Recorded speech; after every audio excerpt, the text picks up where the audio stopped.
간밤 뉴욕 증시가 하락세로 마감했습니다. 전일 급등에 따른 부담이 자리한 가운데 경제 지표와 기업 실적이 시장의 기대에 미치지 못했기 때문입니다. 다우는 38포인트 떨어졌습니다. 정부의 서민 대출 개선 노력에 발맞춰 캐피털사에 이어 제2금융권도 대출 금리를 속속 인하하기 시작했습니다. 하지만 대출 기준이 깐깐해져 저신용자는 피해가 우려됩니다. 산업은행이 외부 투자자를 끌어들이지 않고 단독으로 4조 원 안팎의 기금을 마련해 대우건설을 인수하기로 했습니다. 한화가 미국 나스닥에 상장돼 있는 제4위 중국 태양광 업체를 4,300억 원에 인수했습니다. 한화는 이번 인수로 단숨에 현대중공업을 제치고 국내 최대 규모의 태양광 업체로 부상하게 됐습니다.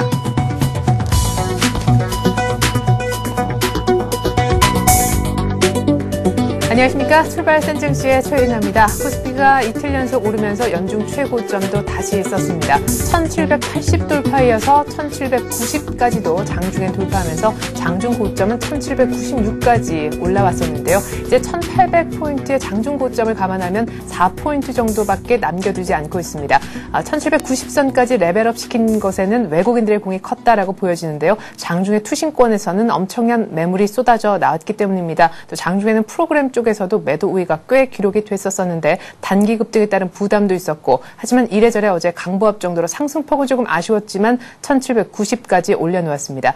양시장 마감지수 어제장 기준으로 다시 한번 보시죠.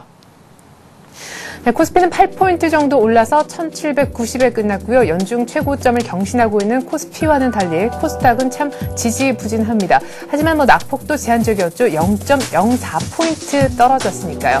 그리고 원달러 환율 어제 장 초반만 하더라도 1165원까지도 보여졌었습니다. 1160원대 중반까지 내려섰었지만 북한의 지정학적 리스크가 부각된 데다가 당국의 개입 경계감까지 다시 고개를 들면서 결국 1170원은 사수가 가능했습니다. 아시아 증시 어떻게 끝났는지 확인해보죠.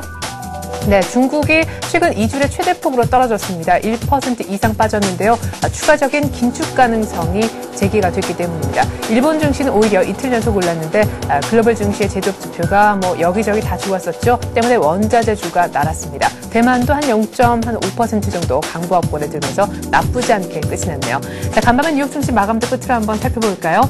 네, 다우가 한 40포인트 조금 못되게 38포인트 정도 하락했습니다. 큰 폭의 낙폭은 아니고 사실 3대 지수 모두 가장 큰 폭의 낙폭이라고 해봤자 한 0.5% 정도 안쪽으로 제한을 시켰는데요. 결국 기업들의 실적도 좋지 못했고 지표도 안 좋았지만 이래저래 그 전일날 크게 오른 것에 따른 자연스러운 조정이 아닌가 싶습니다. 그리고 이번 주 금요일날 발표될 고용지표를 기다리는 관망세도 분명 있었겠죠.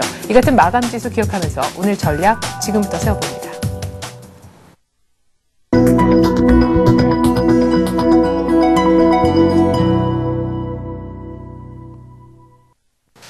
네, 이렇게 간밤에 뉴욕 증시는 그 전일에 다우가 200포인트 이상 급등한 데 따른 자연스러운 매물 소화 과정을 거쳤습니다.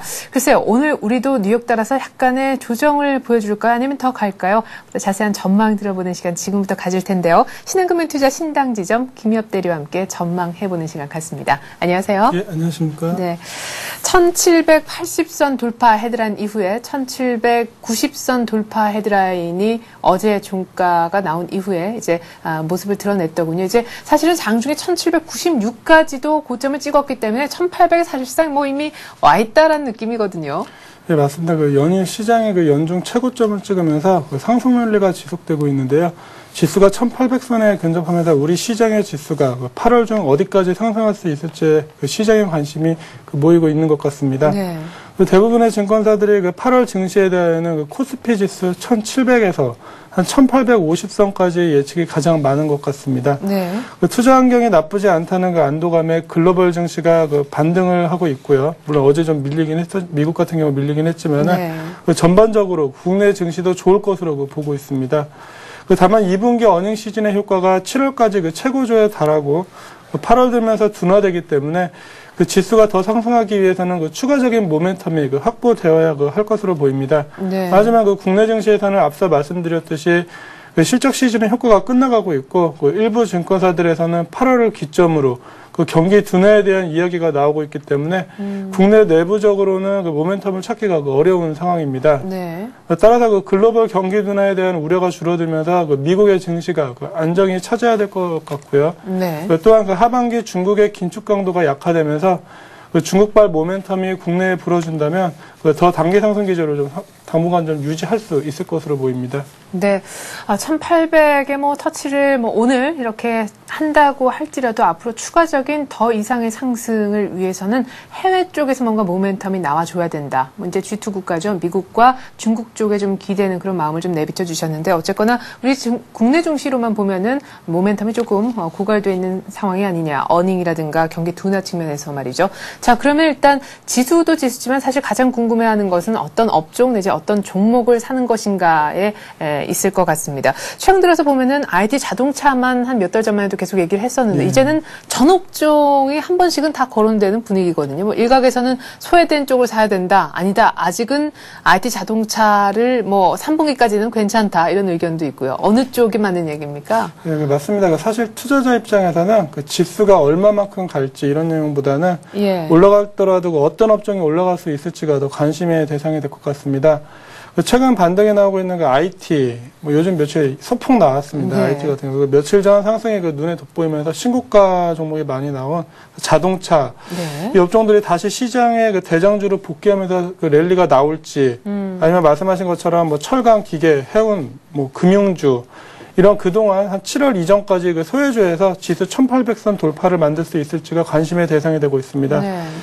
앞서 7월 상승장에서는 증권과 철강, 금속, 화학 등의 업종이 코스피 지수 대비해서 큰 폭으로 오르는 모습을 보였었습니다. 네. 그동안 IT와 자동차에 국한됐던 외국인의 매수세가 소재, 산업재 등 다른 업종으로도 확산된 결과라고 할 수 있겠습니다. 네. 최근 들어 낙폭과대에 따른 반등이 나오고는 있지만 IT 업종의 경우는 삼성전자의 실적 발표 이후에 상대적으로 부진한 등락을 거듭하고 있는 모습입니다. 전기전자 업종은 하반기 이후 성장성 측면의 불확실성이 제기되고 있기 때문에 단기적으로는 IT 업종의 매수는 좀 유의를 하시더라도 그동안 낙폭이 컸기 때문에 그에 따른 단기적인 반등 정도 생각하시면서 들어가셔야 될 것 같습니다. 네, 그래요. IT는 낙폭화대에 따른 지금 가격 메리트가 생긴 것을 약간은 채워주는 그 정도의 반등 기대하고 들어가셔야지 눈높이 너무 높게 잡으시면 안 된다라고 얘기를 하셨습니다. IT 업종에 대한 구체적인 의견까지 한번 들어봤는데요. 오늘장 글쎄요, 뉴욕 증시 봐서 만약에 커플링 된다면은 1800을 돌파하기가 조금 어려울 것도 같습니다. 어제 근처까지만 가는데 일단 그칠 수도 있는데 1800 얘기를 좀 뒤로 한다고 할지라도 말이죠. 일단 어제도 저희가 전화 연결 한번 해봤습니다만 지금 증시가 좀 오버슈팅으로 생각 외로 잘 가고 있다라는 느낌도 듭니다. 정말 꾸역꾸역 올라서 지금 1800 바로 밑까지 왔는데 말이죠. 문제는 이번 주 후반이 될 것이다 이런 의견도 있습니다. 유럽의 스트레스 테스트 세부 내용도 공개가 되고요. 미국 쪽에서도 아주 무게감 있는 지표가 나오잖아요. 네, 맞습니다. 이번 주말에 미국에서 고용 지표 발표가 있습니다. 지금 관심이 좀 집중이 되어 있는데요. 네. 미국의 경기가 이제 계속해서 좀 좋아질지 아니면은 더블 딥 우려까지는 아니더라도 경기 둔화 속도가 너무 좀 늦어지는 거 아닌가 그런 이제 고용 지표 발표를 하면서 그런 게 좀 결정이 될 수 있을 것 같습니다. 네. 기존에도 보면은 우리 시장이 미국과는 현재 좀 디커플링은 돼 있는 상태라고 봐야 될 것 같습니다. 물론 미국이 오르면은 상당히 좀 호재로 작용을 하고 있지만은 그 이외에는 좀 미국을 그렇게 따라다닌다고는 볼 수 없을 것 같습니다. 이제 시장이 올라가니까 그러면은 앞서도 말씀드렸지만 그럼 어디까지 가느냐, 8월은 어디냐 이런 식으로 이제 많이들 질문들을 하시는데요. 사실은 전고점 이미 11개월 정도 횡보하던 박스권 장세를 상승 돌파해 놓은 상태이기 때문에 지수 상단 예측은 크게 의미는 없는 것 같습니다. 종목들이 순환매가 돌고 기존 IT 자동차 외에 다른 종목들도 올라가고 지수가 외국인들 매수가 그렇게 강하지 않은데도 서폭씩 조금씩 오르는 거는 지수가 전고점을 이렇게 오랫동안 횡보하던 기간을 뚫어놨을 경우에는 한마디로 말해서 그 전저점을 깨면서 밀리기 전까지는 그 지수가 밀리는 거에 대한 생각은 일단 좀 접어두시고 좋은 종목을 찾는 데 좀 집중을 하셔야 될 것 같습니다. 네, 그래요.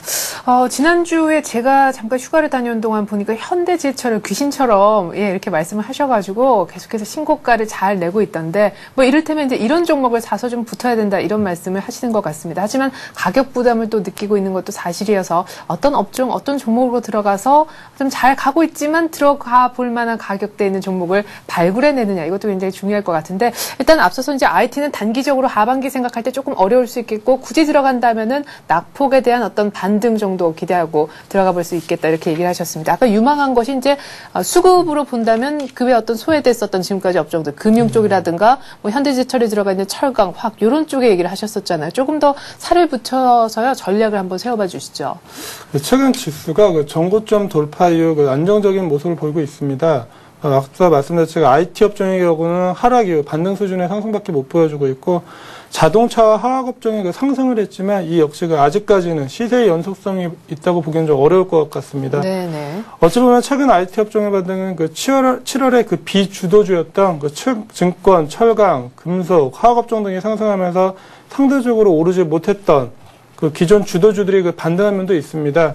이렇듯 아직까지는 먼저 치고 오르는 종목이 보이지 않고 있습니다. 예. 따라서 그 확실한 주도주가 없는 상황에서 지수가 현재처럼 계단식으로 계속 상승을 할 경우에는 예. 업종별로 순환매가 돌 가능성에 무게를 좀 두셔야 될 것 같습니다. 그 외국인들의 매수가 많이 들어왔던 철강과 화학 업종, 그 기관들이 최근 사고 있는 그 은행 업종에 대해서도 좀 관심을 가져볼 필요가 있을 것 같습니다. 예. 그 순환매라는 게 그 어떤 시세의 연속성을 가지지는 않기 때문에 그 주식이 올랐을 때 추격 매수하게 되면 그 수익을 내기 어려운 면이 좀 있습니다. 예. 따라서 아직 오르기 전에 골목을 잘 지키고 있어요. 그 필요가 있어 보입니다. 네. 자, 순환매라는 것이 일단 뭐 잘못 추격 매수하게 되면 그쪽으로는 매기가 한번 오지 않을 가능성도 그렇게 있고요. 나름대로 어떤 키 맞추기 작업을 한다라는 전제 하에 말이죠. 그런데 아까 이제 또 말씀은 신고가를 내고 있는 종목들을 좀 잘 보라라고 하셨었잖아요. 제가 이제 그 예로 지난주에 추천을 해 주신 것 같은 이제 현대제철을 말씀을 드렸는데 현대제철은 사실 또 부담스럽기도 한데 이런 종목을 따라 들어가라는 건지 어느 정도의 어떤 신고가 종목, 신고가 내고 있는 종목은 다 괜찮은 건가요? 먼저 그 현대제철을 또 말씀하셨으니까 네. 얘기를 잠깐 드리겠습니다. 예. 그 다른 철강주에 비해서 그 많이 올랐다는 게 지금 좀 시장에서 얘기가 많이 나오고 있는 것 같습니다. 하지만 그 새로운 고로 사업 부분이 그 안정화되면서 그 회사 자체에 대한 평가를 그 다시 내려야 한다는 측면에서 보시면 지금 고점을 돌파하면서 올라가는 게 이렇게 부담스럽게만은 그 느껴지지 않을 것으로 보입니다. 그리고 그 앞서 말씀드렸듯이 그 골목 지키기 투자가 아니라면은 그 현대모비스, 네. 그 현대제철, 그리고 현대차, 호남석유 등 그 역사적 신고가를 그 다시 쓰고 있는 종목들이 오히려 추가 상승 가능성이 좀 높아 보입니다. 예. 결론적으로 말씀드리면은 그 어중간히 반등한 종목 그 따라 사기보다는 네네. 그 아직 오르지 않은 업종 중에서 길목 지키기를 하시든가 아니면 그 실적 호전이 부각되면서 그 신고가를 내고 있는 그 종목군 위주로 접근하시면 될 것 같습니다. 네. 특히 그 최근 신고가를 내고 있는 종목들을 보면은 그 이익 모멘텀이 강한 종목들 위주로 그 상승을 하고 있습니다. 네. 따라서 뭐 현대제철이나 글로비스, 뭐 현대백화점, 예. 한라공조, 뭐 동국제강 등 그 이익 모멘텀이 강한 종목들의 경우에는 그 전고점 돌파 여부를 보시다가 네. 뭐 전고점 돌파해서 많이 올랐다 이런 개념보다는 이미 지수가 네. 전고점을 돌파하면서 상승을 하고 있기 때문에 네. 새롭게 좀 이런 종목들 중에서 새롭게 주인공이 될 수도 있습니다. 예. 앞서 말씀드렸듯이 뭐 IT, 예. 자동차주도 신고가를 내고 실적도 계속 좋아지고 있긴 하지만은 예. 이미 뭐 한 10개월 정도, 9개월에서 10개월 정도 상승을 해 있기 때문에 오히려 더 상승 피로감은 좀 큰 상황입니다. 뭐 삼성전기나 뭐 LG이노텍 같은 경우도 뭐 계속 오를 것 같았지만은 네, 그렇죠. 막상 그 LED 가격이 약간 약간 좀 횡보하면서 바로 네. 주가가 좀 하락하는 모습을 보였는데요. 자동차주들도 전고점을 뚫어놨기 때문에 물론 네. 뭐 좋게 현재로서는 봐야겠지만은 네. 그럼 뭐 저평가의 관점 이런 네. 관점에서 보기엔 좀 어려운 것 같습니다. 그렇기 때문에 새로운 스타 종목들이 좀 나타날 수 있다. 네. 그리고 아직 나오고 있지는 않지만 그 종목군을 좀 추려본다 그러면은 네.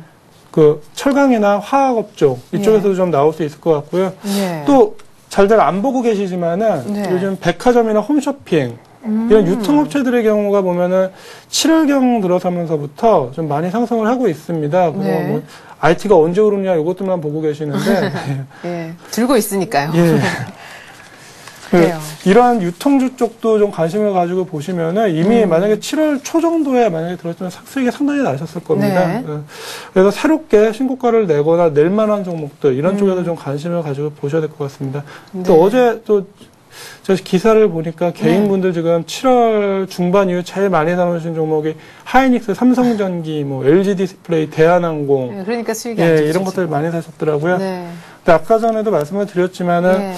언론을 비롯해서 네. 가장 이렇게 좀 화려하게 얘기가 나올 때가 최소한 조정받을 때든가 아니면은 정말 심할 때는 아예 그 종목에 상투가 될 수도 있기 때문에 너무 이렇게 뭐 신문이나 방송에 너무 의지하시는 것보다는 네. 좀 발굴한다는 측면에서 지금 이것도 접근하셔야 방송인데요. 될 것 같아요. 그래서 뭐 그런 면에 있어서 항상 뭐 마찬가지인 것 같습니다. 그래서 다른 분들과 좀 다른 얘기를 제가 좀 할 때도 있고 보면은 맞아요. 예.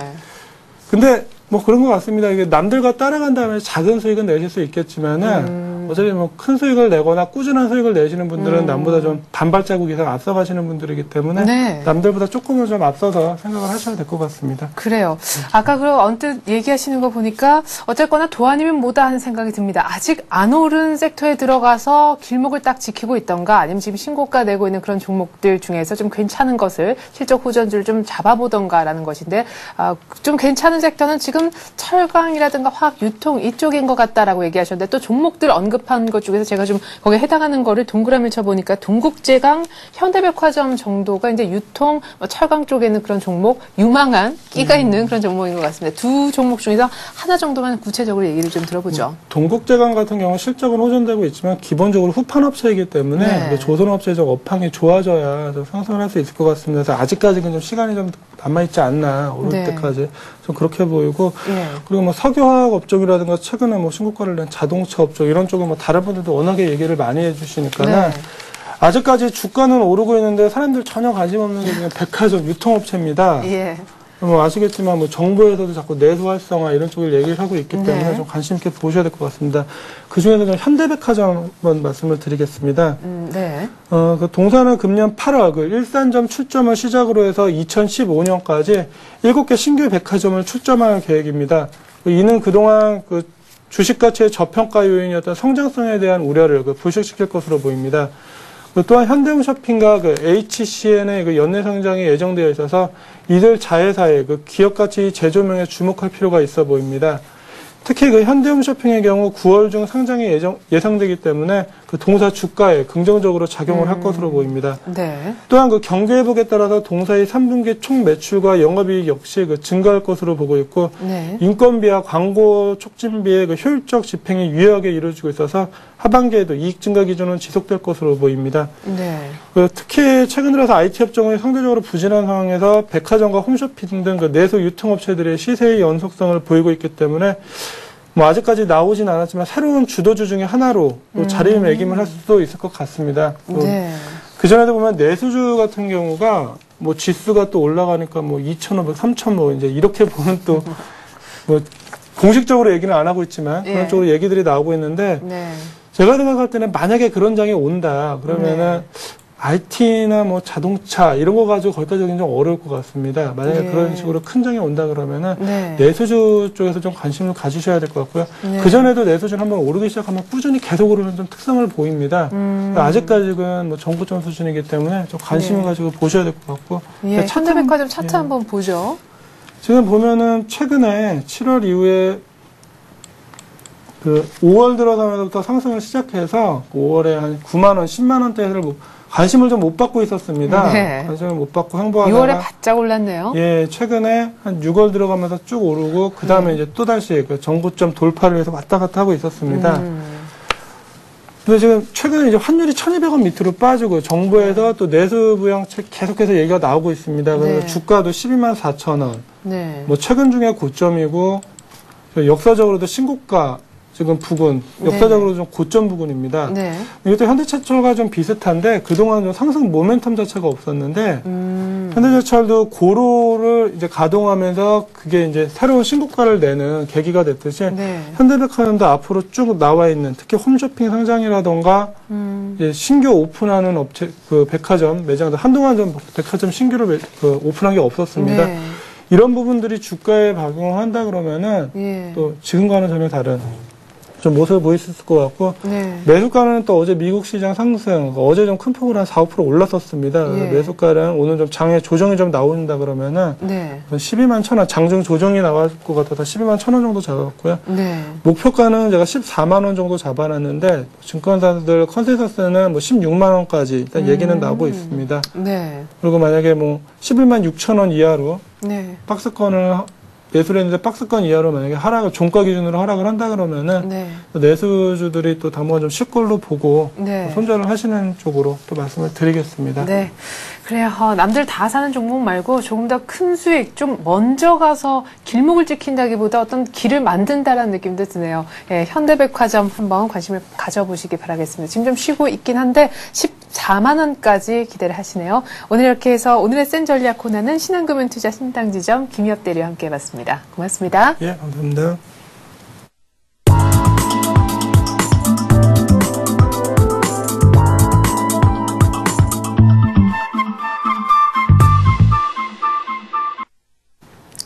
네, 이번엔 뉴스를 바탕으로 개별주, 테마주 얘기해 보도록 하겠습니다. 오늘 뉴스로 보는 투자의 맥은 대우증권 은평지점에 있는 박종혁 과장과 함께합니다. 안녕하세요. 예, 안녕하십니까? 네, 제가 지난 시간 함께하지 못했었는데 와이파이 관련주하고 스마트폰 관련주 얘기를 하셨더군요. 예, 그렇습니다. 와이파이 이제 그 각종 통신사에서 와이파이 좀 그 확산 투자 전략을 내세움으로써 와이파이 네. 관련주를 말씀드렸습니다. 이제 다산 네트워크스와 시모텍을 말씀드렸는데요. 다산 네트워크스는 201선을 무너뜨리지 않고 계속 리바운딩하는 모습입니다. 그러다가 어저께 결국 반등에 성공을 했고요. 어제 한 7.7% 상승하는 모습을 보여줬습니다. 다산 네트워크스는 목표가 이제 근접을 해가고 있고요. 예. 시모텍 같은 경우는 이제 손절매를 했습니다. 워낙 요즘 코스닥과 개별 종목들이 시세를 내지 못하는 경우가 많습니다. 따라서 이제 좀 손절매 가격에 도달함으로써 손절매를 하게 됐습니다. 예. 스마트폰 관련주 이제 그 갤럭시 S가 이제 50만 대 돌파함으로써 지속적으로 관심이 모아지고 있는데요. 그 관련주들은 사실상 지금까지도 별로 그 후광을 받지 움직임이? 못하고 예. 있습니다. 바른전자 같은 경우는 변동성이 좀 강해서 좀 날마다 움직이는 모습이지만 한골과 컴퓨터와 함께 이제 손절매를 하게 됐습니다. 네. 아까 말씀드린 대로 이제 코스닥 같은 경우에 요즘 최근 시황이 대형주 위주로 움직이다 보니까 네. 시장에서 관심이 좀 멀어지는 것 같습니다. 네. 그래요. 다산 네트워크스의 목표가가 1,500원 정도였는데요. 지금 한 9,000원대 초반 정도에 있습니다. 한 주당 1,000원 정도 추가적인 이익 날 때까지 조금만 더 들고 계셨으면 좋겠습니다. 이렇게 해서 지난주 관련 종목들 간단하게나마 점검 받아봤습니다. 오늘 새롭게 다뤄볼 뉴스는 어떤 겁니까? 예, 아무래도 8월에 들어오고 또 최근 예. 지수가 좋은 모습을 보여주고 있기 때문에 지금 가장 시장에서 관심 사항이 8월 증시 전망입니다. 과연 네. 코스피가 1,800을 돌파할 수 있을까 여기에 대해서 관심이 많이 모아지고 있는데요. 예. 주가 지수가 새로운 고지로 올라서면서 이번 8월달 증시에 대한 기대가 높아지고 있다고 합니다. 사상 최대 행진을 이어갈 것으로 보이는 기업 실적과 그럼에도 불구하고 여전히 매력적인 밸류에이션 그리고 상대적으로 우수한 펀드멘탈들이 그 힘을 더할 것이라는 분석인데요. 네. 그 현재 그 한국의 12개월 예상 PER이 한 8.7배인 반면에 세계 시장이 11.3배, 그리고 아시아가 11.5배, 그리고 이머징 시장이 10.3배입니다. 따라서 우리 시장이 아직 저평가되어 있다라고 생각되게 하는 부분이고요. 네. 외국인들이 최근 주식 매수를 재개를 하고 있는데요. 뭐 이것도 이런 이유가 아닌가라고 생각이 듭니다. 외국인은 우리 시장이 지난 그 1650포인트를 찍고 반등하던 때부터 지금까지 이틀을 제외하고 한 30일 이상을 한 4조 4천억 정도 순매수를 보여주고 있습니다. 네. 여기다가 확대되는 금리 차와 환율까지 노리고 유입되는 외국인 자금 덕분에 한 1800 중반까지도 가능하다라는 그런 의견이 힘을 얻고 있습니다. 네. 최근 발표되는 증권사 지수 전망을 봐도 대부분이 1800대 그 중반을 예상하고 있는데요. 네네. 다만 이제 하반기로 가면 갈수록 낮아질 수 없는 그 기업 이익 증가세와 여전히 안심할 수 없는 그 글로벌 경기 회복 등은 주가 지수 상단을 제한하는 그런 리스크 요인으로 보여지고 있습니다. 네. 그 7월 지수도 꽤 상승을 했습니다. 하지만 종목으로 보면 상당히 쉽지가 않은 장입니다. 네. 일부 그 자문사 랩이나 특정 펀드마저도 인덱스 펀드 코스피를 쫓아가지 못했다라는 말을 많이 듣는데요. 네. 그만큼 업종별 빠른 순환매와 그리고 그 특정 종목으로의 쏠림 현상이 심하기 때문에 네. 어려운 시장이 계속되고 있습니다. 이 수익 내기가 쉽지 않은 장이라는 걸 감안하시고요. 네. 이럴 때일수록 무리한 욕심보다는 그 리스크에 대비하는 그런 자세가 필요할 것으로 보입니다. 네. 자, 8월 증시 1800 중반까지 본 분들이 굉장히 많으시고 또 지금 한국의 어떤 저평가 매력도 있는 데다가 뭐 금리 차 그리고 환율 감안했을 때 외국인들의 수급도 괜찮다라고 하셨습니다. 하지만 뒤로 가면 갈수록 하반기 쪽으로 갈수록 경기 둔화에 대한 우려 그리고 실적 모멘텀에 대한 것도 조금씩은 조금 둔화되는 그런 국면이 예상된다라고 하셨는데 리스크에 대한 대비가 필요하다고 하셨지만 리스크까지 떠안지 않고 좀 안전하지만 괜찮은 수익을 얻을 수 있는 방법은 없겠습니까? 아까도 말씀드렸던 외국인이 4조 4천억이 네. 지금 들어오고 있는데요. 네. 그 종목별 특정 종목에 대한 쏠림이 상당히 심합니다. 근데 이 특정 종목이라고 하는 게 우리가 다 지표로서 접할 수 있듯이 네. 대형주, 그 업종 대표주, 1등주, 2등주에 한정돼서 네. 들어오는 매수들입니다. 따라서 지금까지 아까도 서두에 말씀드렸지만 코스닥이나 개별주로는 시장의 관심에서 멀어져 가고 있습니다. 이 관심이 멀어져 가는 종목을 붙잡고 언제 관심이 돌아오나라고 지켜보고 있으면은 네. 참 답답하고 수익은 수익대로 네. 오히려 더 마이너스가 나는 경우가 많은데요. 이럴 때일수록 오히려 그 기초로 돌아가서 네. 오히려 대형주 쪽으로 편입 비중을 늘리는 것이 앞으로 조정을 받건 하반기에 다시 빠졌다 다시 올라오거나 했을 때 네. 도움이 될 수 있지 않을까 합니다. 네, 그래요. 안올매기를 좀 계속해서 부여잡고 있지 말고 과감하게 한번 대형주 쪽으로 갈아타는 것도 얘기를 하셨습니다. 자, 그렇다면 두 번째로 이렇게 해서 이제 장에 대한 분석과 전반적인 분위기를 한번 접해봤는데 구체적으로 좀 사볼 만한 그런 뉴스를 다뤄봤으면 싶어요. 예, 그 7, 8월 달 이제 좀 저희가 이슈로 삼고 있는 게 환율입니다. 이제 환율이 뭐 어저께도 급락을 해가지고 이 서울시장 같은 경우 1170.70전으로 마감을 했습니다. 오늘 더 빠질 것 같아요. 예. 이날 종가는 이제 지난 5월 그리스 디폴트 우려로 환율이 급등하기 이전까지 그런 내려가는 모습인데요. 그 외환시장 딜러들은 7월 무역수지 흑자 규모가 56억 달러를 웃돌았다는 발표에다가 무디스가 그 신용 등급 범위를 상향 조정했다는 소식이 겹친 결과라고 전했습니다. 네. 지난 1일 발표된 7월 무역수지는 56억 7,400만 달러 흑자로 집계돼서 그 올해 월간 기준으로 두 번째로 많았습니다. 네. 그 7월까지 누적 무역 흑자는 233억 1,500만 달러로 정부의 연간 목표치인 그 230만 달러를 이미 넘어섰습니다. 네. 사실 우리나라 경제 사정이 다른 여타 국가들보다 그 좋은 것이 월등히 우월한 것이 사실입니다. 네. 그 작년 경제 위기에도 불구하고 한국 수출이 세계 9위로 사상 첫 세계 톱 10에 진입했다는 뉴스도 나오고 있는데요. 따라서 이러한 모든 종합적인 뉴스를 봤을 때 환율이 추가적으로 하락할 수밖에 없다라는 것으로 예측되어집니다. 네. 현재 그 이제 환율이 이렇게 하락하니까 이제 외환 당국이 개입을 하지 않을까라고 기대를 좀 하고 있는데요. 네. 이 외환 당국이 개입을 하는 것도 그 7월 현재 외환 보유액이 예. 2,859억 달러로 그 사상 최대치를 기록하고 있습니다. 그렇죠. 거기다가 그 정부의 그 친서민 정책의 물가 관리를 생각한다면은 적극적으로 그 외환 환율에 개입할 수 없다는 것이 일반적인 그 평가입니다. 네. 따라서 결국 환율은 하락세를 보일 수밖에 없고요. 네. 최근에 이제 한간에서는 1,100원대까지, 1,100원 초반까지 하락하는 게 아니냐라는 네. 우려를 하고 있습니다. 네, 맞습니다. 뭐 저는 1,050원까지 부르는 리포트를 본 기억이 있는데 어쨌거나 그러면은 원화 강세 한번 배팅해 볼 만하네요. 예, 그렇습니다. 이제 우리가 원화 강세로 인해서 얻는 이익보다 사실 잃는 그 손해가 더 많긴 하지만 네. 이럴 때서 한번 종목이나 그 관심을 바꿔서 예. 원화 강세 수혜주로 한번 정도 관심을 가져볼 필요가 있는데요. 네.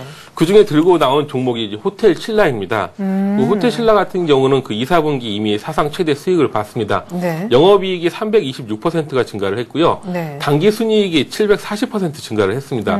그 면세점 호텔 그 매출이 동시에 증가를 했는데요. 네. 그 내국인의 그 해외 여행객 수가 늘어나고 있고요. 그리고 위안화, 엔화 강세로 인해서 내방객도 늘어난 데다가 그 8월 1일부터 중국이 비자 발급 완화로 인해서 그쵸. 중국이 관광객 유치가 늘 것으로 예상이 되고 있습니다. 3, 4분기도 그 7, 8월 성수기를 맞이하여서 월 송객 인원수가 120만 명, 130만 명 수준에 이르고 있어 네. 그 사상 최대 이익을 또 다시 예상해 봅니다. 네. 자, 3분기에 또 다른 성수기를 다시 한번 맞게 될 호텔 신라. 사실 원화 강세 얘기 나올 때마다 빼놓을 수 없는 그런 종목이기도 한데 이미 6월에 급하게 많이 오른 바 있지 않습니까? 예, 많이 올랐습니다. 하지만 이건 일봉상으로는 급하게 많이 올랐다라고 예. 보시는데요. 주봉으로 보시면 약간 좀 달라집니다. 아직 그 고점까지는 상당히 괴리가 남아있는 모습이고요. 네. 2007년도에 그 36,850원 고점을 기록한 바가 있기 때문에 예. 뭐 거기까지는 안 가더라도 전고점 3만 원까지는 목표가 잡아놓고 매매를 해도 괜찮지 않을까라고 생각이 듭니다. 네. 최근에 이제 옆으로 횡보를 하면서 에너지 응축을 시켰고요. 또 네. 좋은 뉴스 8월 1일서부터 중국인 비자 발급이 완화된다는 그런 뉴스와 함께 다시 한번 시세를 좀 내지 않을까라고 생각이 듭니다. 네. 매수가는 오늘 시가로 한번 매수해 보시고요. 네. 목표가는 뭐 3만 원에 근접한 29,500원, 네. 또 손절가는 25,000원을 제시해드리겠습니다. 네, 이렇게 해서 호텔신라 한 3만 원 정도까지 기대해보자. 원화강세 수혜주를 한번 살펴보았고요. 또 원화강세 수혜주하면 뭐 여행주 쪽을 꼽아야 되잖아요. 그 중에서 이제 하나투어를 들고 나왔는데요. 그 하나투어가 사실 2, 4분기 실적이 그렇게 좋지 않았습니다. 상당히 시장에서는 기대를 많이 했었는데 2, 4분기 실적이 기대만큼 좋지는 않았지만은 그 2, 4분기 그 3개월 동안의 실적을 그 7월 한 달 만에 커버를 했습니다. 그 3개월 실적에 맞먹는 그 실적을 7월 달에 냈고요. 네. 최근 뉴스를 봐도 이 항공사 그 요금 인상에도 좌석이 없다는 뉴스가 나오고 있습니다. 그만큼 해외로 나가는 관광객 수도 늘어나고 있고요. 7, 8월 예약자 수가 아까 뭐 송객 수가 120만 명에서 130만 명이라고 말씀을 드렸는데 네. 예약자 수가 기하급수적으로 늘고 있기 때문에 3분기 실적은 정말 한번 기대를 해봐도 괜찮을 것 같습니다. 네. 따라서 다시 한번 추천을 드리겠습니다. 그래 조금 잘 정말 가다가 조금 눌리는 것 같다는 최근 들어 좀 살아나고 있잖아요. 예, 그렇습니다. 예. 61선을 딛고 이제 리바운딩 하는 모습을 보였는데요. 어저께 다시 21선을 맞고 하락하는 모습을 보였습니다. 이렇게 좀 밀릴 때 매수하는 것이 좀 기회가 아닌가라고 생각하고요. 예. 목표가는 어저께보다 약간 낮은 52,300원을 제시하겠습니다. 매수가는요. 네. 그리고 목표가는 지난번 고점인 57,000원 정도 보시면 될 것 같고요. 네. 손절가는 5만 원으로 하겠습니다. 예, 이렇게 해서 하나투어 전 고점까지 다시 한번 상승 내다보고 하나투어 그리고 호텔신라 원화강세 수혜주로 얘기 잘 들어봤습니다. 대우증권 은평지점 박종혁 과장이었습니다. 고맙습니다. 예, 감사합니다. 네, 지금 우리장 열리기 약 한 1분 정도 남아있는데요. 8월 4일 수요일장 시작을 1분 정도 남겨둔 시점. 뉴욕 증시와 또한 디커플링 된다면 오늘 추가적으로 오르겠고 뉴욕 증시 분위기 따라간다면 소폭 조금 더 주춤할 가능성이 있습니다. 주춤한다면 오늘 1800 얘기하기가 조금 어려워질 수도 있겠다 싶은데요. 예상 지수 한번 확인해보죠. 네, 현재 코스피는 1796포인트 정도로 어제 장중 고점 정도에서 오히려 상승하면서 출발이 예상이 되고 있습니다. 코스닥도 오히려 한 1포인트 가까이 오르지 않을까 싶은데요. 당장 삼성전자만 해도 반응을 좀 해주고요. 모비스와 현대중공업이 한 1%씩 올라줄 것 같습니다. 미국에서 7월 자동차 판매 얘기가 나왔죠. 때문에 현대차가 좀 그 전일에 결과 나오기 전에 좀 주춤했었지만 오늘 자동차주가 한번 달려주기를 기대를 합니다. 일단 모비스가 계속해서 상승세를 그려내고 있네요. 일단 뭐 시총 상위는 조금 혼조다 이렇게 보여지고요. 신세계가 한 1.4% 정도 나름대로 괜찮은 출발이 예상이 되고 있습니다.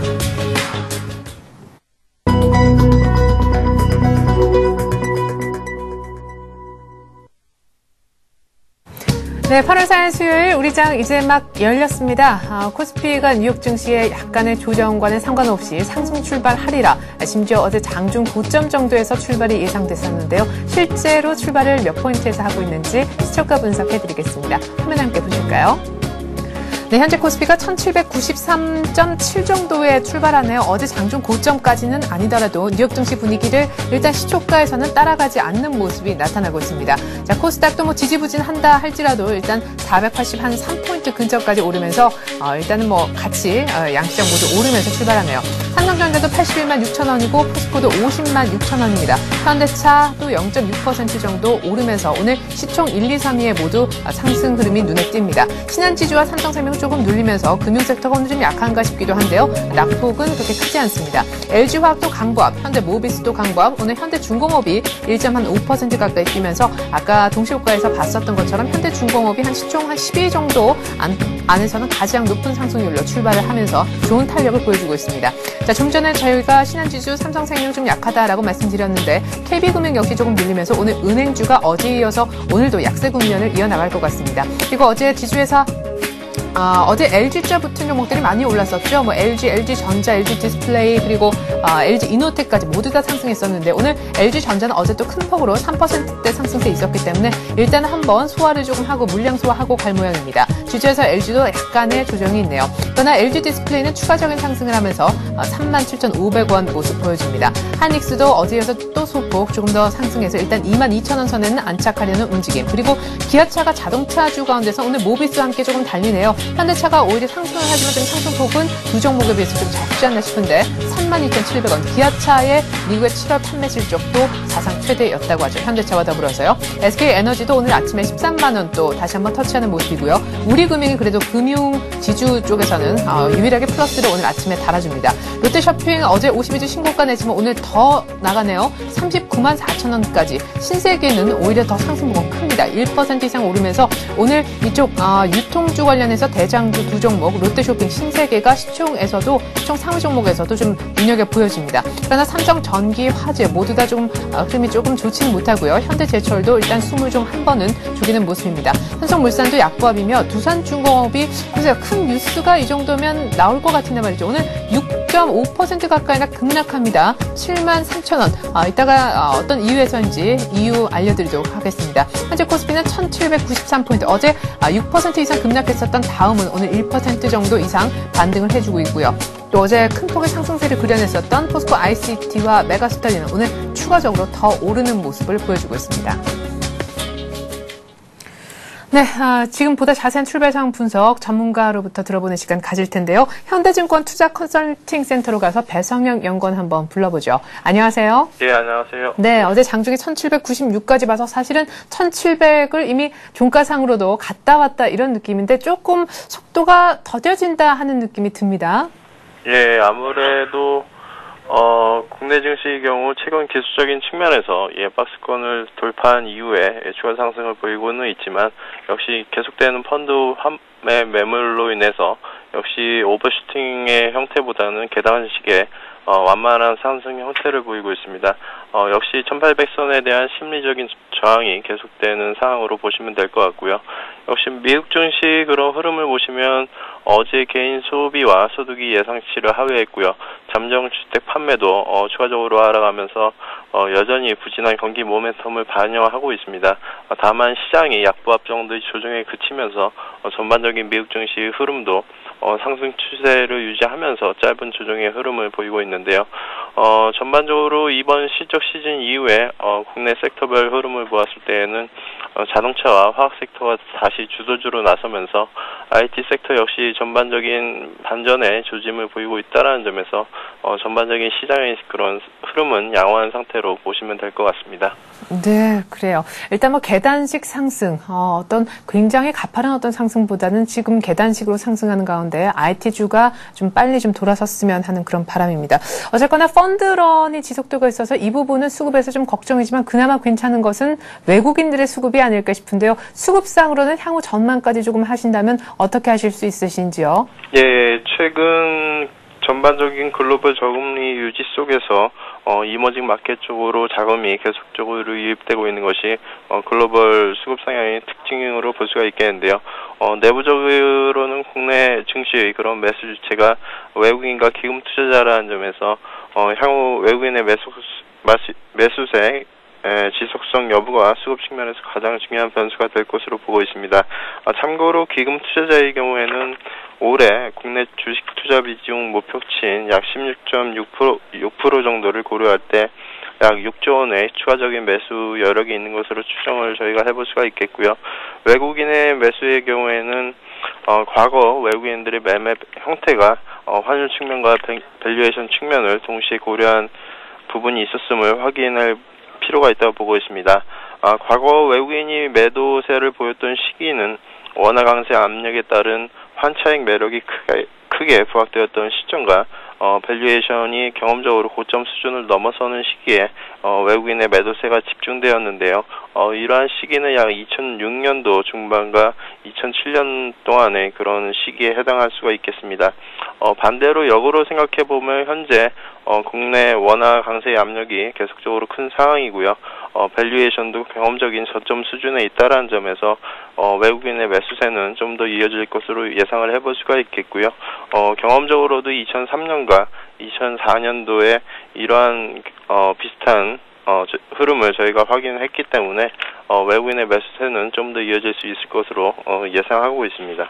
네, 오늘 아침에도 역시 외국인들은 200억 이상 현물을 거래소 내에서 담고 있지만 기관, 특별히 투신권의 매물 때문에 지금 코스피는 하락 반전돼서 1785포인트로 금세 지금 하락 국면으로 바뀌었습니다. 자, 이런 가운데 일단 계단식 상승 좀 천천히 단계 이렇게 올라갈 것이다라는 것을 염두에 두고 말이죠. 오늘 그 계단 중에서 조금은 쉬는 날이 될 수도 있겠다 싶은데 이번 주 후반에 또 커다란 변수가 있다면서요? 예, 역시 고용지표가 될 수가 있겠습니다. 네. 지난번 오바마 대통령 그리고 버냉크 의장이 계속적인 언급을 통해서 확인할 수 있듯이 역시 이제 미국 경제 지표 중에서 가장 골칫거리가 이제 고용지표의 개선 여부가 될 수가 있겠는데요. 주식시장의 그런 선행적인 특징을 고려했을 때에는 이번 주말 고용지표에 앞서 발표될 금일 ADP 민간 보고서와 내일 발표될 주간 신규 수입수당 청구 건수가 그런 결과에 대해서 먼저 주가가 반응할 가능성도 배제할 수는 없는 상황입니다. 다만 시장의 눈높이가 이미 상당 부분 낮아져 있다는 점과 고용이 부진할 경우에는 다음 주 FOMC에서 추가적인 경기 부양책 가능성이 다시 제기될 수도 있다는 점에서 경기 둔화 우려에 대해서 너무 민감하게 반응할 필요는 없다고 보고 있고요. 일단 고용지표가 시장의 예상치보다 상대적으로 좋게 나온다 그러면 미국 증시도 이미 직전 고점을 돌파한 상황에서 4월 고점 수준인 다우지수 기준으로 해서 11,000선까지도 상승 시도를 볼 수 있다는 점에서 일단은 긍정적인 시각을 아직은 유지할 필요가 있다고 보고 있습니다. 네, 주말에 고용지표 좀 잘 봐야 되겠지만 일단 뭐 고용지표가 또 안 좋으면 미국 측에서 추가 부양책 얘기가 나올 수 있다는 점에서 오히려 긍정적으로 볼 수도 있겠다 싶네요. 이렇게 해서 오늘 출발 상황 분석은요. 현대증권 투자컨설팅센터 배성혁 연구원으로부터 들어봤습니다. 고맙습니다. 예, 감사합니다. 네, 자 계속해서 채권 시장과 외환 시장의 분위기를 보겠습니다. 오늘 또 원달러 환율 얼마로 출발할지 오늘 외환 시장 출발 상황이 궁금한데 말이죠. NH 투자선물 리서치센터로 가서 전소영 연구원 한번 만나보죠. 안녕하세요. 네, 안녕하세요. 네, 어제 환율 장중에는 1,165원 정도까지도 한번 내려가 봤었는데 오늘 비슷하게 어제 장중 저점과 비슷하게 출발하고 있습니까? 예, 오늘 달러 환율은 어제보다 3원 60전 하락한 1,168원에 지금 개장을 하고 있는데요. 예, 뭐 일단 어제는 이제 1,165원까지 찍었지만 당국의 이제 스무딩 오퍼레이션과 그리고 이제 장중 낙폭을 이제 만회하면서 약보합세로 결국은 마감을 했습니다. 그래서 어제 환율은 이제 전일보다 90전 하락한 1,171원 60전으로 마감을 했고요. 당국의 개입이 좀 이어지고 있는 상황입니다. 네, 그래요. 정말 추락하는 환율이 어디까지 더 내려갈까? 이것이 이제 관심사인데요. 뭐 1,170원 테스트가 한번 제대로 있을 것 같았지만 딱히 그런 분위기가 아니고 어제 종가상 겨우 관리해 놓은 정도인 것 같습니다. 오늘 외환 시장, 환시 어떻게 전망하시는지요? 예, 일단 뭐 이제 시장에서 보고자 했던 레벨이 이제 1,170원이 뉴욕 증시 상승과 뭐 이제 유로화 상승 그리고 달러 인덱스 하락 같은 이제 원인으로 지지선 테스트도 하지 못하고 밀리는 모습이었습니다. 당국의 개입 변수가 아니었으면 아마 이제 60원 초반까지도 밀릴 만한 상황이었는데 이제 당국 개입이 이제 사실 이제 7거래일째 이루어지고 있다는 이제 그런 시장의 판단이 있기 때문에 당국 개입 변수가 계속해서 이제 이어지고 있는 상황입니다. 하지만 이제 개입이 이전처럼 이제 특정 레벨을 이제 고집하지 않고 당국 스탠스가 이전보다 좀 유연해진 측면이 있기 때문에 당국도 어느 정도 이제 밑으로도 좀 열어놓고 단지 이제 속도 조절을 좀 하고 있는 차원이라고 좀 볼 수가 있습니다. 따라서 이제 시장에서 이제 숏마인드가 좀 깊기 때문에 이런 상황에서 이제 1,160원 초반이나 뭐 1,150원 선까지도 좀 열어놔야 되는 상황입니다. 하지만 이제 어제 보시다시피 뉴욕 증시가 그렇게 많이 급등을 했음에도 불구하고 코스피가 1,800을 찍지 못하고 환율도 이제 1,160원까지 밀리지 못하고 결국에는 이제 1,170원 선에서 마감을 했다는 것은 시장의 체력이 좀 약하다는 것을 좀 반영을 할 수가 있고요. 이제 숏 추세는 좀 살아 있지만 약간 이제 숏으로 밀고 나가기에는 좀 시장 참여자들이 좀 약간 불안해하는 경향이 좀 있다라는 것도 좀 파악을 할 수가 있습니다. 일단 기술적으로는요, 일간 120일 이평인 1,166원의 이제 기댄 지지력은 확인을 했습니다. 그래서 이제 오늘 추가 하락을 열어 놓으셔야겠는데요. 지금 보시면 시장이 지금 현재 68원 50전에 거래가 되고 있는데 쉽게 밀리지 못하는 걸로 봐서 이 일간 120일 이평이 좀 강한 지지력을 좀 발휘할 것으로 기대가 됩니다. 그리고 주간으로는 이제 구름대 하단까지 내려오면서 추가 하락 여부를 좀 확인을 해야겠는데요. 구름대를 뚫고 내려온다기보다는 이제 구름대를 타고 완만하게 하락하는 모습이 좀 자연스러울 것으로 보입니다. 그리고 이제 유로달러 움직임도 좀 주시하셔야겠는데요. 유로달러는 일단 주요 저항선들이 돌파가 되면서 1.349 달러가 이제 향후 저항 레벨이 될 것으로 예상이 되고요. 달러 인덱스 같은 경우도 현재 뭐 FOMC의 추가 양적 완화 정책 이런 얘기가 나오면서 추가 약세가 예상이 되고요. 일단 1차 타겟은 79.73달러 정도로 좀 보셔야겠습니다. 네. 자, 원달러 환율의 어떤 그 전망까지 한번 들어봤습니다. 또 유로화가 1.35, 유로 달러 환율이 위쪽으로 또 뚫고 올라가는지 여부, 이런 것들 좀 함께 다 챙겨 보아야 될 것 같습니다. 어쨌든 원달러 환율 좀 하락의 어떤, 숏마인드가 강하기 때문에 열어둬야 되지만 그 속도는 조금 천천히 이루어지지 않겠느냐, 이런 전망이셨네요. 채권 시장은 어제 이렇게 증시가 뭐 1790까지 터치를 하면서 안전자산 선호 현상도 조금 엷어졌었는데 이렇게 하면 채권 시장도 조금 약세를 띨 법한데 외국인들 수급 때문인지 잘 버틴다라는 인상을 주지 않았습니까? 예, 일단 어제 채권 시장 어제뿐만이 아니라 요즘은 좀 지지부진한 모습입니다. 증시 상승으로 좀 약세 출발했지만요. 장중에 환율 반등에 따른 외국인의 국채 선물 매수로 강세를 전환해서 결국 강보합으로 마감을 했습니다. 그래서 어제 국채 선물은 1틱 상승한 110.94로 마감을 했고요. 금리는 주로 보합세였는데 3년물 같은 경우는 1bp 상승한 3.87%에 마감을 했습니다. 그리고 오늘은 외국인이 500계약 정도 매수를 보이고 있는 가운데 5틱 상승한 110.99에 시작을 하고 있습니다. 네. 자, 이렇게 해서 채권 시장 어제 정리까지 한번 들어보았습니다. 오늘 그러면 채권 시장도 좀 거래가 부진한 가운데 그냥 조용조용하게 흘러갈까요? 예, 일단 뭐 이제 다음 주 초에 FOMC가 예정이 되어 있고요. 그리고 이제 다음 주 목요일 날 금통위가 예정이 되어 있기 때문에 시장에 특별한 모멘텀이 없는 한 당분간 이런 레인지 장세는 좀 불가피해 보입니다.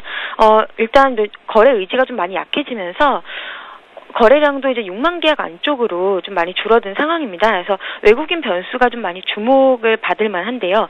외국인 같은 경우는 이제 장중에도 환율의 반등이나 뭐 낙폭에 따라서 순매도 규모를 좀 늘리고 줄이는 모습이기 때문에 오히려 외국인을 보시려면 환율을 좀 같이 보셔야 되겠고요.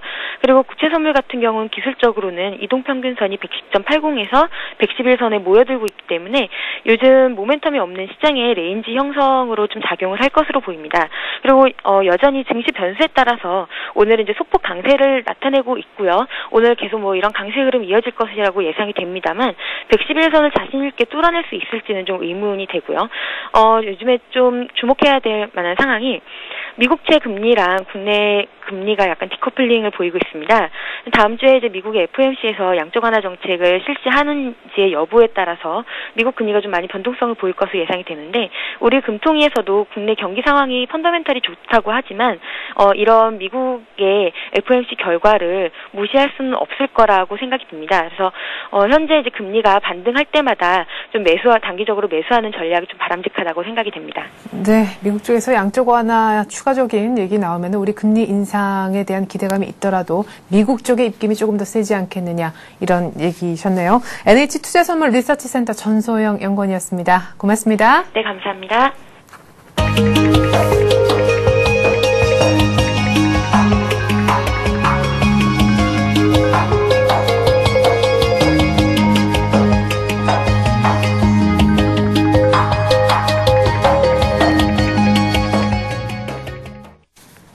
네, 우리 지수가 오늘 1795포인트로 출발했었다가 곧바로 하락 반전에 1785까지 치고 다시금 낙폭을 좀 줄이고 있는 그런 상황입니다. 외국인들이 오늘은 개인과 좀 손을 붙잡고 기관과 싸우고 있는데요. 오늘 같은 날 어떻게 전략을 세워보면 좋을지 전략 들어보는 시간 같습니다. 이트레이드 증권 민상일 팀장 한번 불러보죠. 안녕하세요, 팀장님. 네, 안녕하세요. 네, 1800까지 참 쉽지 않다 하는 생각이 듭니다. 갑자기 이렇게 벽이 좀 얇게 느껴졌다가 어제 장중 그리고 오늘까지 좀 생각 외로 두께가 있다라는 느낌인데요. 네, 아무래도 시장 전체적으로 봤을 때는 좋은 것 같긴 하지만 분위기 자체는 시장을 이끌고 있는 주도주가 마땅치가 않다는 게 가장 큰 부담 요인이 되고 있다라고 봐야 될 것 같아요. 네. 그동안 시장이 움직인 것들을 본다면은 뭐 지난해 3월 이후에 삼성전자나 현대차 같은 IT 자동차가 시장을 많이 끌고 오다가 어느 순간부터 주춤한 이유로 주도주가 시장에서 그렇게 뚜렷하게는 부각되지 않은 형태의 모양이 나타나고 있거든요. 네. 외국인들도 주식을 계속해서 사고는 있지만 주도들을 중심으로 집약해서 지수를 끌어나가는 모양 자체를 보이는 정도까지는 주식을 사고 있는 것도 아니기 때문에 시장 전반적으로 1800선이 주는 부담감들이 어느 정도 좀 부담스럽게 느껴지는 부분이다. 이렇게 보고 있습니다. 네, 그래요. 그야말로 사실은 가장 애매한 게 순환매 장세라는 얘기가 아닐까 싶습니다. 뭘 사라는 건지 참 투자자들로부터는 좀 볼멘 소리를 들을 법한 그런 투자 전략이기도 한데 그래서 조금은 오늘은 약간이나마 더 명확할 수 있었으면 좋겠거든요. 사실 지금 시장에서 말씀하셨던 것처럼 주도주 IT 자동차가 지금 이끌지 못하고 있는 그런 장인데 그나마 외국인들이 사는 뭐 철강이나 화학 섹터나 내지는 기관이 사주는 그런 금융 섹터 정도는 괜찮다 이런 얘기가 있는데요. 이런 어떤 지금 제가 언급한 이런 업종들이 차기 주도주로 부상할 가능성이 어느 정도 되나요? 아무래도 주도주로 부상하기는 지금 상태에서 그렇게 쉽지는 않을 것이다라고 보고 있습니다. 시장이 지난 며칠 동안 이렇게 오르면서 지수를 끌어당긴 가장 큰 이유를 살펴본다면은 어쨌든 유동성 환경 자체가 그렇게 크게 변하지 않는다는 기대치들은 반영이 된 것 같아요. 그러니까 뭐 일부 나라들, 우리나라를 포함해서 금리를 올리는 나라들도 있었지만 하반기에 중국 같은 경우에도 금리를 좀 오히려 긴축을, 금리는 아니지만 긴축, 그동안 부동산 가격이나 인플레 부담 때문에 긴축 정책들을 써왔던 부분들을 좀 줄이지 않겠냐 하는 기대감들이 있고요. 그 다음에 선진국들은 아무래도 좀 어렵다 보니까 기존의 유동성 환경을 유지할 것이다. 이런 기대감들이 유동성 환경에 대한, 그러니까 글로벌 유동성 환경에 대한 기대를 놓치면서 외국인들의 증시 참여를 이끌어냈다면은 그거 외에 시장에 상승을 이끌 만한 요인이 있는가라고 보면 또 그렇지가 않아요. 네. 여전히 미국 경제는 어렵고 중국도 긴축을 완화할 거라는 생각을 하는 근처에는 아무래도 대외 변수가 불안정하다 보니까 이거에 대한 부담감이 있다 이런 생각을 하는 거거든요. 유럽은 아시는 것처럼 어렵고요. 이런 상태이기 때문에 시장이 특정한 섹터에서 주도주가 나와서 시장을 이끌어 나가기는 생각보다 지금 어려운 상황이다라고 봐야 될 것 같아요. 이제 짧게 본다면은 이번 주말에 미국의 고용 지표가 나옵니다. 그 고용 지표에 대해서 이제 고민들을 좀 많이 하면서 지켜보고 있는데 아직까지도 실업률이 높은 상태를 유지하고 있어요. 그렇게 이런 생각을 하시는 분도 계십니다. 고용 지표는 아무래도 경기에 후행하는 거 아닌가라고 생각을 하는데 요즘 같은 때에는 오히려 동행하면서 선행도 하는 형태의 모양을 보여줬기 때문에 이걸 지켜보자는 생각들까지 좀 하고 있거든요. 이런 상태라면 시장이 특정한 주도주가 발생을 하면서 지수를 이끌어 나가는 형태의 모양은 아무래도 어렵다. 지금 상태는 종목이 확산되는 과정 속에서 종목 찾기 과정, 이 정도 수준의 의미를 크게 갖기는 어려운 시장이 아닌가 이렇게 보고 있습니다.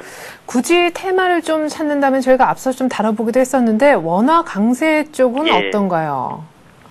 이제 원화 강세 얘기를 하는 여러 가지 이유들이 있죠. 달러가 최근 들어서 가지고 계속 좀 안 좋은 형태, 약한 형태의 모양을 줬기 때문에 원화가 좀 빠르게 내려가는 부분들이 분명히 있어요. 근데 이제 빠르기 때문에 오는 부담감들이 IT하고 자동차 같은 수출주에는 어쨌든 좀 부담스러워질 수 있거든요. 속도가 빠르다는 거는 변동성이 확대된다는 부분이기 때문에 실적 추정에 대한 자신감을 떨어뜨리는 요인이 될 수밖에 없다라고 봐요. 이렇게 되면 수출주가 시장에서 견고한 형태의 모양을 안 보일 수도 있다. 그런 상태에서 원화 강세와 관련된 수혜주를 얘기하는 건 의미는 있을 수 있겠지만 그게 시장의 주도주를 결정짓는 요인이 되진 않을 거다. 틈새 정도의 움직임을 가져올 수 있는 부분이다라고 생각을 하고 있습니다. 그래서 지금 원화 강세가 좀 빠른 속도를 보이고 있는데요. 이런 부분들은 조금 사실은 시장 전반적인 흐름과 연관지어 본다면은 걱정도 좀 하면서 볼 필요가 있다 이렇게 보고 있습니다. 그래요. 원화 강세라는 것은 이제 일부 섹터에는 조금 호재겠지만 기본적으로 비중이 더 높은 우리 수출주 쪽에는 악재일 테니까 지수적인 측면에서도 도움이 안 될 것 같습니다.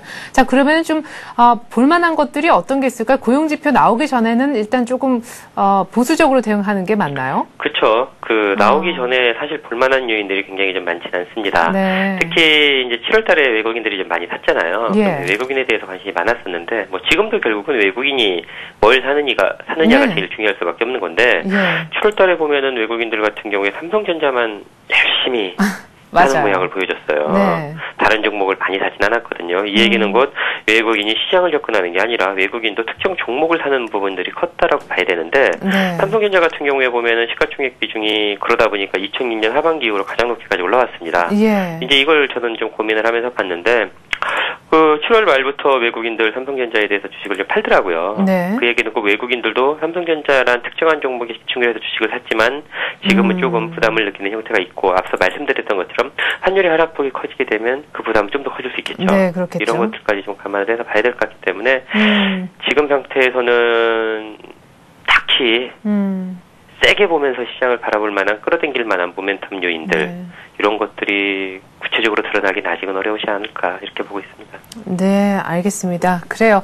그러면은 추가 하락에 대한 걱정도 동시에 크게는 할 필요가 없는 거 맞습니까? 그렇죠. 유동성 예. 환경 자체 지금 올라가는 부분들이 유동성 쪽에서 오는 기대감들을 반영하고 있는 부분들이 네. 있기 때문에 대폭적인 변화가 나타나진 않을 거라고 봐요. 네. 그렇지만 이제 올라가는 속도에 대해서는 여전히 고민을 하면서 봐야 된다. 그렇기 네. 때문에 종목도 주도주가 아니라 기존의 움직임들처럼 종목별로 빠르게 순환하는 형태의 모양이 나타날 거기 때문에 투자자분들은 아무래도 좀 지수는 올라도 네. 지수는 좋아도 힘든 대응하는 장 이런 부분들이 나타날 수 있다.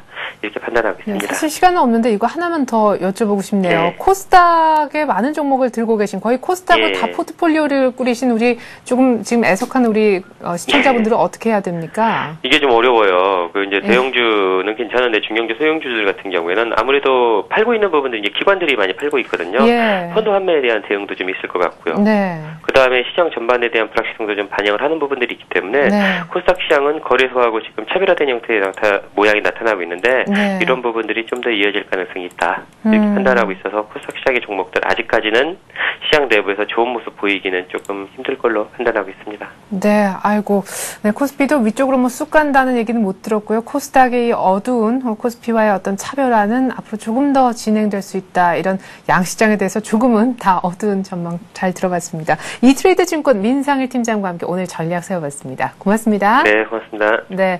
자, 현재 코스피가 1788포인트입니다. 제가 1785까지 아까 불러드렸었죠. 지금 뭐 낙폭이 좀 왔다 갔다 하고 있는데 오늘은 오히려 1795포인트로 출발했지만 90포인트 안착하려는 움직임이 오늘 시장 장 초반에 어떤 지수의 특징이 아닌가 싶습니다. 오늘 외국인이 양시장 그리고 선물까지 모두 사고 있고요. 비차익에 오늘 매수가 조금 뜨면서 프로그램이 초반부터 아주 소폭이나마 매수 우위를 그려내고 있습니다. 오늘 같은 날 개인들이 또 약간 들어와 주네요. 전 잠시 후 마켓앤센 증시로 다시 돌아와서 종목 얘기 풍성하게 들려드리겠습니다. 고맙습니다.